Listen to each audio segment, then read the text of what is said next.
You're fired. Pack your things and don't come back. Ben stood motionless in his driveway as his boss unloaded the words like a slap to the face. His offense? Helping an elderly man by repairing his mobility scooter for free. But less than 24 hours later, a line of high-end cars snaked down his quiet street. And what unfolded after that would completely upend his life. Hey there, and welcome to Life Tales. Let's jump in. The sun blazed down on Matthews's auto shop like it had a score to settle. Ben Carter wiped a mix of sweat and grime from his brow as he wrapped up the last tire on Mrs. Green's old Buick. He'd been working in that beat-up garage for 7 years, and some days it felt like he'd patched up every jalopy in town twice over. Ben, got someone up front. Zach's voice rang out from the counter. The scrawny teenager was always half a beat behind, but he meant well. Ben let out a sigh and reached for a rag. He'd already knocked out 3 oil changes, a transmission flush, and now Mrs. Green's tires, and it wasn't even lunchtime yet. Rick Matthews, the owner, was a master at piling on the work while cutting every corner imaginable. As Ben made his way to the front, he noticed an elderly man in a worn plaid shirt trying to explain something to Zach, who looked totally lost. Parked next to them was a red mobility scooter that had clearly seen better days. I just need someone to check the motor, the old man was saying gently. It makes this grinding sound, then dies after a few feet. Zach scratched his head. Sorry, sir. We don't really handle medical-type equipment here. I can take a look, Ben chimed in, stepping forward. He'd always had a soft spot for seniors, probably because his granddad had raised him after his parents split up. A motor was a motor as far as Ben was concerned. Relief swept across the old man's face. That'd mean a lot, son. Name's Raymond Ellis. Had this thing for 8 years, never gave me trouble till yesterday. Ben crouched down for a closer look and spotted the issue almost immediately. The drive belt was worn out and slipping, and one of the pulleys had a small but telling crack. It was a simple fix for someone who knew what they were doing and had the parts. The drive belt's completely shot, Mr. Ellis. And that pulley's got a crack. But it's nothing complicated. Raymond nodded slowly. What's it gonna cost? I'm on a fixed income these days. Before Ben could respond, the door banged open. Rick Matthews stepped in, his gut leading the way like it always did. He caught sight of the scooter and scowled.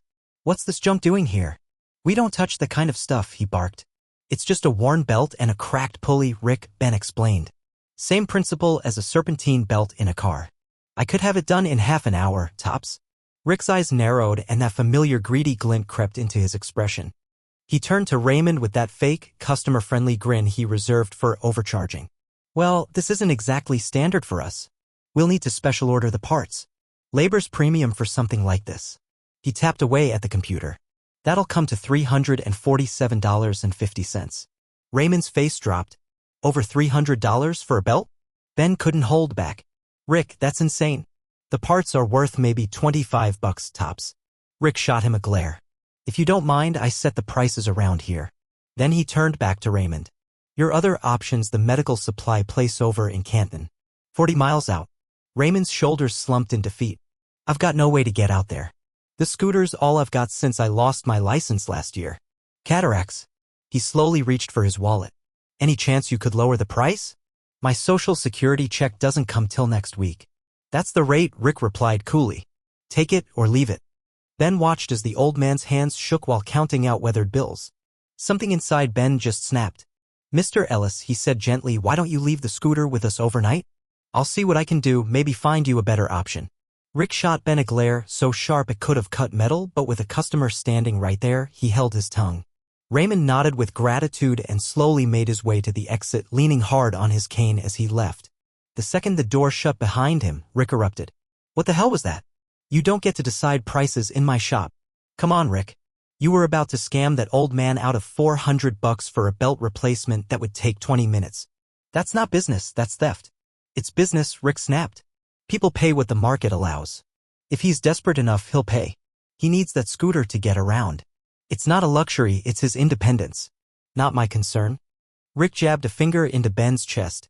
You ever undercut me again, we're gonna have a real problem. Ben bit back a response and returned to work, but his thoughts wouldn't stop circling around Raymond Ellis. The old man reminded him too much of his grandfather, a man who'd worked into his late 70s just to scrape by. By the time the shop was closing, Ben had made up his mind. Once Rick and Zach were gone, he wheeled Raymond's scooter into the back. Under the harsh glare of the shop's overhead lights, the job turned out to be even more straightforward than Ben had expected. The drive belt? Nothing special, just a standard type, not unlike the ones used in common lawnmowers. He already had one tucked away in his toolbox that would do the trick perfectly. The cracked pulley wasn't a challenge either. He found a spare sitting right there in the shop's bin of leftover parts. Less than an hour later, the scooter was running like it had just rolled off the lot. Ben hoisted it into the back of his beat-up pickup truck, then pulled out his phone. Raymond had left his number earlier in case they needed to give him an estimate. "Mr. Ellis? It's Ben from Matthews's Auto. Your scooter's all set. If it's okay with you, I can bring it over on my way home." The address Raymond gave led Ben across town into a neighborhood filled with time-worn houses and sagging chain-link fences. As he pulled up, there was Raymond already out on the porch, a mix of disbelief and gratitude on his face as Ben lifted the scooter from the truck bed. "You already got it fixed? I thought you said it'd be ready tomorrow." Ben gave a small shrug. "Turned out to be easier than I figured." He powered it on and demonstrated how smoothly the motor now ran, humming like new. Raymond eyed him with a bit of skepticism. "All right, what's the damage?" "No charge," Ben replied casually. "Let's just say I scavenged some parts from the scrap pile." Raymond gave him a long look. "Son, I might be up there in years, but I'm not a fool. What's this really going to run me?" Ben smiled softly. "Honestly? Nothing at all. My grandfather raised me and he always said you help people when you're able. So think of it as my good deed for the week." The old man's hardened expression melted into something gentler. "You don't see that much anymore." He reached into his pocket for his wallet. "At least let me pay you a little something for your time." Ben held up his hand and shook his head. "Really, no need. Just enjoy getting your freedom back. That's more than enough for me." On his drive back to his tiny apartment, Ben felt better than he had in ages. He knew Rick would blow a gasket if he ever found out, but sometimes doing what's right matters more than staying in the boss's good graces. The next morning, Ben was jolted awake at 6:30 by the blare of his alarm. He had the early shift and needed to be at the shop by 7:30. Groggy, he shuffled into the kitchen for coffee, but froze when he caught sight of something outside the window. Rick Matthews, standing in Ben's driveway, arms folded tight, face flushed a furious shade of red. Ben's stomach turned to lead. Somehow Rick had found out. He exhaled slowly, got dressed, and stepped outside to face whatever storm was coming. "Morning, Rick," he said, trying, and failing, to sound nonchalant. "Don't morning Rick me, you backstabbing piece of crap." Rick shoved his phone right into Ben's face. On the screen was a social media post, clearly from Raymond. "Huge thanks to Ben at Matthews's Auto for fixing my scooter when the owner wanted to charge me a fortune. Some people still have a heart." Ben flinched. "Look, Rick, you went behind my back." Rick's voice was climbing fast. "Fixed that damn scooter for free after I gave the customer a price. You made me look like a crook. I did it after hours. Using my shop, my tools, my name." Rick was nearly frothing now. "I've tolerated your do-gooder nonsense long enough, but this is the final straw. You're fired. Don't bother coming back for your tools, I'll box them up." Ben stood frozen on the porch, stunned, as Rick stormed off, tires screeching and leaving black streaks on the pavement. Fired. After 7 years. He sank down onto the front steps, elbows on knees, head in his hands. Jobs weren't exactly growing on trees in Riverdale. The auto parts plant had shut its doors 2 years ago, and the only other garage in town was run by Rick's brother-in-law, so that wasn't an option. Ben spent the morning in a daze, nursing a cup of coffee he never drank and scrolling through job listings that all seemed to require relocation. Around noon, his phone rang. It was Raymond. "Ben, I really hope I didn't get you in trouble. Your boss called me this morning. He was furious about my post. I took it down right away." "It's okay, Mr. Ellis," Ben said gently, not wanting him to feel guilty. "Truth is, Rick and I weren't exactly getting along before this anyway. Well, I feel awful. I was just so grateful. I didn't think it through. Really, it's fine. How's the scooter holding up?" "Like a dream," Raymond replied. Then he hesitated. "Say, if you're not tied up this afternoon, could you swing by? There's something I'd like to talk to you about." Ben agreed without thinking too hard. At the very least, he could reassure the old man that getting fired wasn't the end of the world. Even though right now it sure felt close. He took a long shower, changed into something clean, and tried to shake off the unease sitting heavy on his chest. What would he say to his landlord when rent came due next week? How long could he stretch what little savings he had left? As Ben turned onto Raymond Street that afternoon, he suddenly had to slam on the brakes.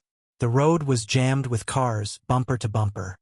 But these weren't just everyday vehicles. They were the kind you'd only expect to see in luxury car shows or glossy magazines. A sleek black Mercedes, a fire-red Ferrari, 3 Bentleys lined up like a private auction. And at the very end of the row, a Rolls-Royce complete with a driver in a suit leaning casually against the hood. What in the world, Ben muttered, pulling his beat-up pickup in behind the Rolls. Did he mess up the address? Before he could double-check, the front door swung open and there was Raymond standing on the porch with a huge grin, waving him over. Ben, come on in, son. Everyone's excited to meet you. Everyone, Ben echoed, totally thrown off. He walked up the cracked walkway, heart-thudding with confusion. Nothing was making sense. Inside the house, things got even stranger. Raymond's modest living room had transformed into a gathering straight out of a business gala. Sharp suits, tasteful dresses, drinks in hand, every corner filled with animated conversation. As soon as Ben stepped in, the entire room seemed to pause. All eyes landed on him. There he is, Raymond announced proudly. The young man I was telling you about. A dignified-looking man with neatly combed silver hair stepped forward, extending his hand. Robert Langford. I've heard you're quite the mechanic.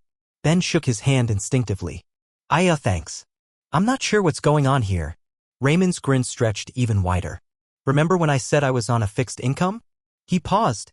Well, that's true. Just happens to be fixed quite generously. He swept his arm around the room.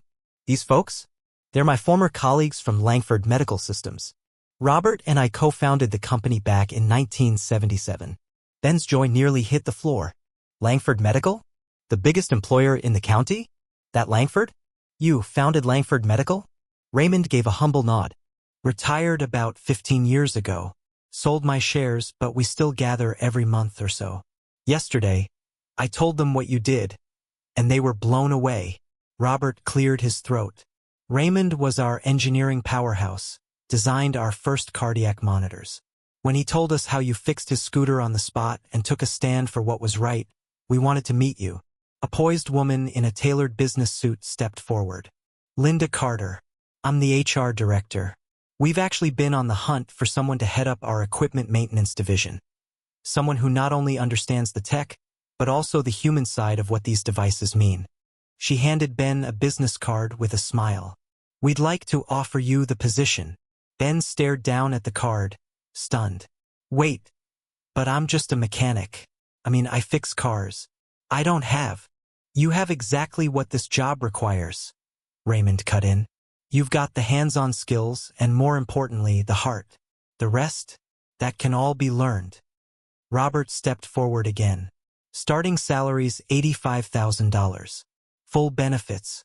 And if you'd rather be closer to our facility, we'll cover relocation too. Ben felt like the room tilted under him. Just yesterday, he was covered in grease, earning $22 an hour under a boss who didn't value him. And now, I don't even know what to say. Raymond laid a hand on his shoulder. Say yes, son. You've earned it. Good people deserve good outcomes. For the next hour, Ben was introduced to every person in the room, engineers, execs, even members of the board. As it turned out, the moment Raymond heard Ben had lost his job, he picked up the phone and arranged this whole event. Linda penciled in a formal interview for Monday, but it was clear. If Ben wanted the job, it was his. As the gathering wound down and people began to leave, Raymond walked Ben back to his truck. Hope I didn't catch you too off guard, Raymond said with a chuckle. But when I heard Rick fired you, I knew I had to step in. Ben shook his head, still trying to process everything. I can't believe you went through all this for me. Raymond's eyes softened, a glint of something old and warm behind them. You know why I still ride that beat-up scooter instead of replacing it?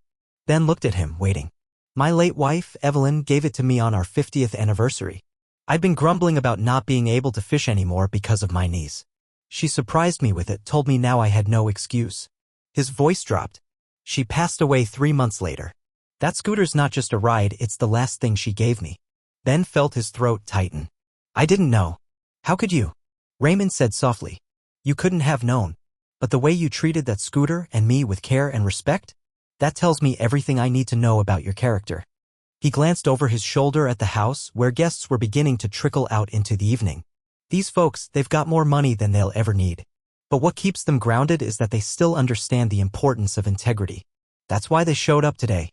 As Ben drove home that evening, he watched the line of luxury cars easing away from Raymond's street like a quiet parade. He couldn't stop grinning. He hadn't done anything for recognition. He hadn't expected praise or payback. He'd just done what felt right, helped someone who needed a hand, stood up for decency in a moment that mattered. And now it felt like the universe had noticed and responded in kind. 3 months later, Ben sat behind a polished desk in his office at Langford Medical Systems, flipping through a set of updated maintenance protocols for the company's line of mobility devices. His nameplate on the door still felt surreal. Out in the field, his team of 6 technicians was doing hands-on work, making sure that every patient's equipment was running smoothly. Reliable. Safe. One of the first changes Ben had pushed through? A sliding scale payment option so no one living on a fixed income would ever have to choose between being mobile and being able to eat. A knock at the door pulled him from his paperwork. Raymond poked his head in, the familiar quiet hum of his scooter following close behind. "How's it going, boss?" the older man asked with a mischievous wink. Ben's face lit up. "Never better. We're launching that new repair program next week, the one we brainstormed together." "Fantastic," Raymond said, beaming with pride. "So, any word on how Rick Matthews is handling the extra competition?" Ben chuckled. "Let's just say Matthews's auto shop hasn't been thriving. Ever since Langford partnered with the senior center to provide affordable vehicle servicing, a lot of his regulars jumped ship. Turns out people appreciate fairness and honesty. Guess he's learning that a reputation is worth more than a quick buck," Raymond said, nodding. "Tough way to learn it, but some lessons don't come cheap." He checked his watch. "It's almost noon. You hungry? I was thinking we could hit the diner." "My treat." Ben stood up, grabbing his jacket. "You had me at diner." As they headed down the hallway together, Ben couldn't help but reflect on how much his life had changed. Sure, the pay was better and he was living in a nicer apartment, but what mattered more was the purpose.